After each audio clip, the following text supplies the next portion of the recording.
आपल्यासोबत आता आहेत सामाजिक कार्यकर्ते संतोष नेवलजी, ज्यांनी आज थोड्या वेळापूर्वीच फेसबुकवर एक पोस्ट केली होती। त्या पोस्टद्वारे त्यांनी MSEBच्या भोंगळ कारभाराची लक्तर अक्षरशः वेशीवर टांगली। आपण त्यांच्याशी संवाद साधतोय। संतोषराव, आज जो व्हिडिओ केला तुम्ही, अक्षरशः 1 फुटावर तार आहे, काय बोलाल, काय सांगाल या कारभाराबाबत? मी आज स्वतः आईला घेऊन शेतामध्ये गेलो होतो आणि तिथे मला सगळ्यात मोठा भोंगळा कारभार दिसला MSEBचा कुरुंदा सबस्टेशनचा। तिथल्या JEशी संपर्क केला, त्यांच्याशी व्हिडिओ पाठवले, मी त्यांना बोललो आणि रीतसर मी त्याच्यावर कारवाई करणार आहे।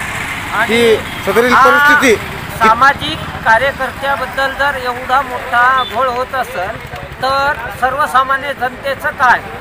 माझा हा प्रश्न आहे। तुमच्या शेतातील परिस्थिती मागील किती दिवसांपासून आहे सर?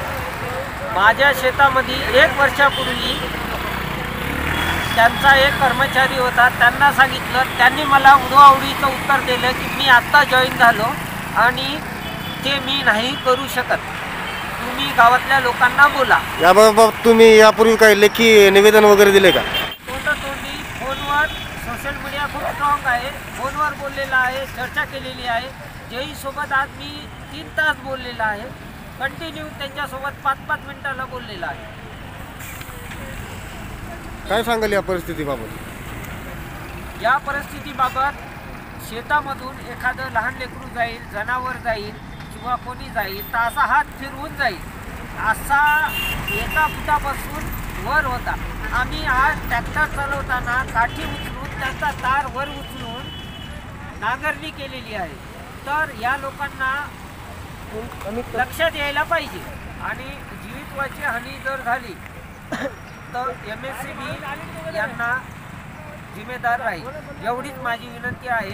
JEला आहे, DYला आहे, हिंगोली जिल्ह्यातल्या DYला आहे, सुपरवायझरला आहे, एक्झिक्युटिव्हला आहे, सर्वांना आहे। याच्यावर लक्ष ठेवा, कारण जे खाजगीकरण आहे त्या खाजगीकरणाअंतर्गत जे काही जे काम करत आहेत ते योग्य करत आहेत की नाही लक्ष ठेवा। 1 वर्षापूर्वी केली होती तेव्हा शेतामध्ये 11 ते 20 आकडे होते। आकडे माझ्या शेतामध्ये माझं शेत काढाव, इथलं धान्य काढाव की 11 आकडे काढाव, हे लक्षात ठेवा, कारण हे मला जमणार नाही अजिबात। मला तुमच्या लाईनची गरज नाही, माझ्या शेतामध्ये मला काम करून द्यावे, सर्व आहे, पण नाही तर मी रीतसर कारवाई जे काही आहे निसर्गावर आम्ही अवलंबून आहे।